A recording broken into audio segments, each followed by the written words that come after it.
Chris Paul, a win away from his first NBA Finals if the Suns can win again on Monday night against the Clippers in Phoenix.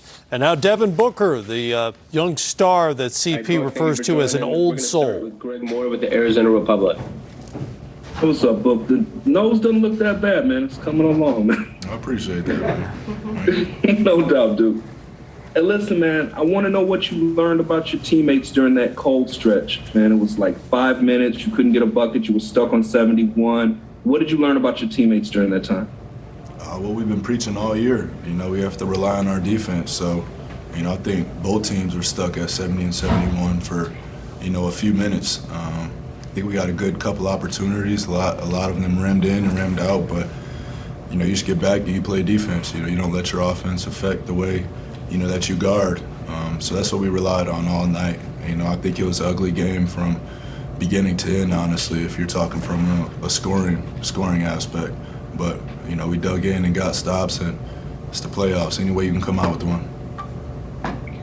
Next is Dwayne Rankin with the Arizona Republic, and then Rachel Nichols.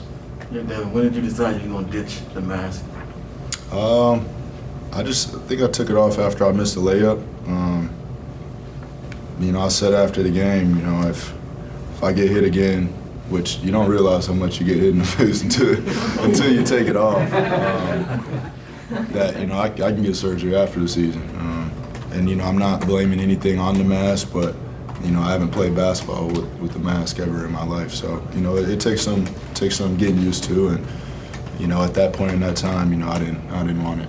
Lastly, I just wanted to ask you, sitting there watching the end of that game, what was that had to be tough?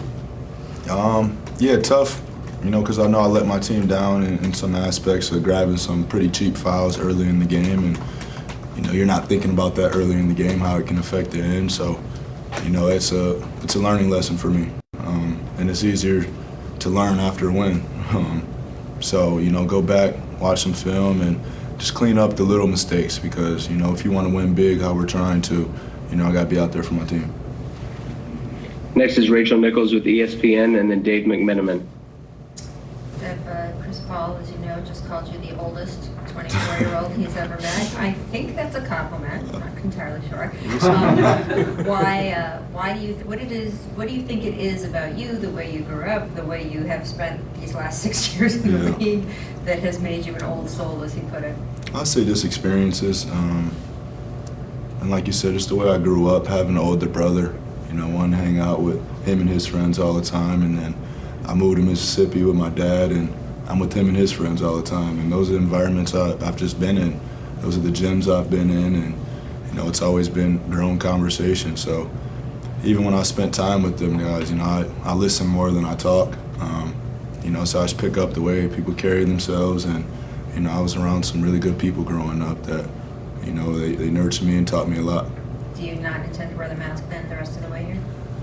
I don't know. I haven't decided. Like I said, you don't realize how much you get hit in the face till you take it off. So, I might have to go back to it. But, at that time, in that place, I didn't want it on. Mm-hmm. Next is Dave McMenamin with ESPN, followed by Gina Mizell. Over here, I'm sure for yourself, being one win away from the finals is a big deal. You have to watch it now and all that. But is there any sense as a group for this opportunity for Chris? Of course. Can you verbalize what that means for the group to maybe 16 years in, finally give him his chance to be on this team? Yeah, like Chris said, I watch every game, and that was before I was in the NBA. So I've been a fan of his for a long time, and I've learned so much from him this year. And I always talk about off the court how he carries himself, and he's just a true professional, at every level, at all times. So I have a lot of respect for him as a man, not even as a basketball player, and just understanding how bad he wants this and how much time he's put into it. Like you said, 16 years, that's a long time. And I think when we made the Western Conference Finals, he was like, I've only been here one time. So we know how bad he wants it. Same with Coach Monty. I get that same feeling from him. And me and DeAndre are sitting here. Mikal, it's our first time in here. So, it's a little spoiled, but it came with a lot of work. But we definitely have his back. Next is Gina Mizell with Suns.com, followed by Cameron Cox. Okay, but kind of a broader question for you. You've mentioned a couple times times during the playoffs how during the summer you tried to simulate what this was going to feel like, and try to just mimic or put yourself in the right mindset or visualize. Like, that seems way easier said than done. So, like, how did you do that, and how do you feel like it's paying off, now? Just imagination.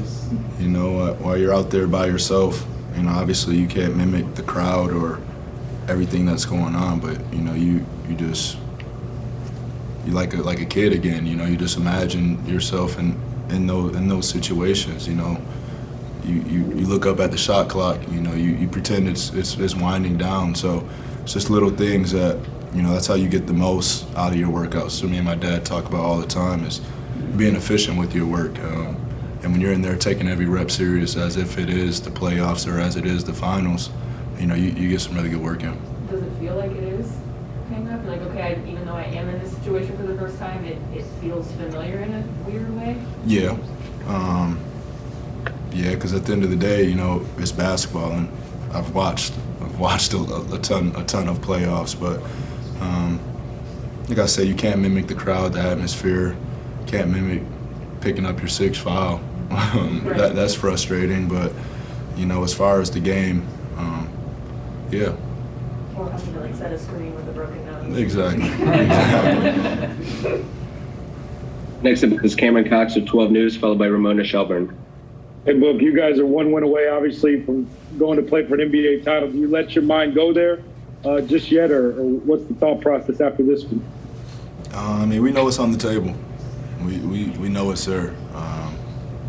We can't hide that, but we've kept the same mindset the whole playoffs and the whole regular season. Honestly, is building this thing brick by brick, game by game. So, we're not looking too far ahead or saying who we're going to get in the finals or anything like that. But we definitely understand that if we win the next one, we're headed to the NBA Finals. Next is Ramona Shelburne with ESPN, followed by Melissa Rowland. Welcome over here. Hey, I was talking to Tyson Chandler, and he was saying when you first came in the league, you were always asking him, what's it like in the finals? What's it like getting the conference finals? Do you remember any of the advice he gave you, and sort of does any of it come back around to you? Oh yeah, I asked Tyson more than that. I asked pretty much anything. I asked him about the Olympics also. I always credit my veterans. People talk about my situation that I was in and how it was unfair to me, but I always see the bright side in it, and being able to develop a relationship with somebody like Tyson that has accomplished everything that I want to do in this league. So I always leaned on him, and I still do. That relationship's here forever. But he's also Chris in that way in their approach. They don't get happy, over the little things. They're in it to win big, and that's the only thing that they want. But he says once you get a taste of it, there's nothing else that you're gonna want in the world. So I'm trying to get there. Next is Melissa Rowland with Fox Sports, followed by Kellen Olson. Hey, what was your reaction when you showed up today and you saw DA wearing a shirt emblazoned with a photo of your face after you suffered the broken nose? What did that mean to you? I honestly didn't see it till I seen her on social media. I was on the same bus with him. I looked at him once I seen it. I was like, oh, that's hard. He was like, I was hiding it from you on the bus. I was sitting like this. So obviously, it's like a replica of Steve's moment. So that means a lot, man. That's my little big brother. We have a relationship that's bigger in basketball, and it's taken time to develop it. And I'm so proud of him and the strides that he's taken, and for him to honor me in that way, that's love for real. Next up is final three questions. Are going to start with Kellen Olson with Arizona Sports, and then Jovan Buha. Hey, Book, to go off Gina's question and like that mental preparation, Lonnie mentioned earlier in the week physical preparation for you too, and just the setup you have at your house. I imagine this was the stage of the season you were thinking about all the way back last summer when you're just preparing your body. How do you feel physically right now this deep into your first postseason run? I feel good, honestly.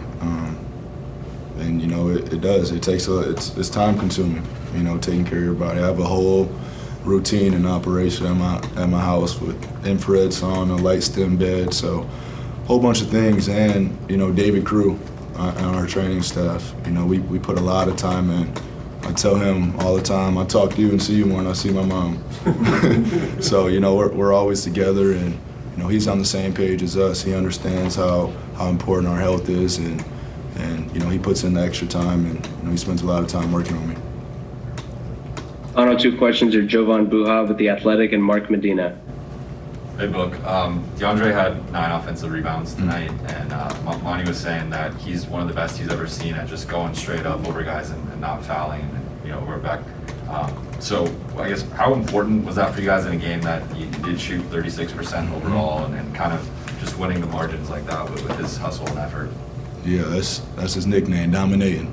He definitely earned that tonight. In many ways, and I heard Chris tell you guys about shoot around, just how animated he was, and saying this is my paint, I'm protecting it tonight, and doing that on both ends. I know, how it makes the team feel when you give up offensive rebound. I think we gave up 7 in the first quarter. Those aren't easy plays for a team when you guard a whole possession and the team gets a second chance basket, and it's hard to keep him off there. His stature, his build, and just his motor. He works, and I say it all the time. I think he's finally realizing how big and strong and how agile and he can move, and it's paid off big for him and us. Final question is Mark Medina with USA Today. Good to see you. Build off without about DeAndre. Obviously, he had that huge lob the other night, but what other kind of pivot points have you seen in him that showed, hey, he's putting his game at another level? Oh, dude, everything. He's brought it to a whole nother level this playoffs, from angles of screening to understanding the game. Not understanding just who his matchup is, who we're guarding, and what they like to do. You're going to see a lot of pick and rolls at him, every single game. That's just the offense of the NBA, and just understanding tendencies of different players, of not the ones that he's guarding. And that usually takes a few years. So him to grow up on the fly in this short amount of time is very impressive. But you see him putting the time in off the work. I mean off the floor. I don't know how much basketball he watched prior, but he comes up to me about every game now, and conversations that we didn't have in the past. So I know he's tuned in. I know he's focused, and like Chris said earlier, Monty's so detail oriented that you have to be like that, and understanding that little plays, understanding what people like to do can, make or break a game. So, that's really impressive with him. Appreciate the time, Book. Appreciate y'all.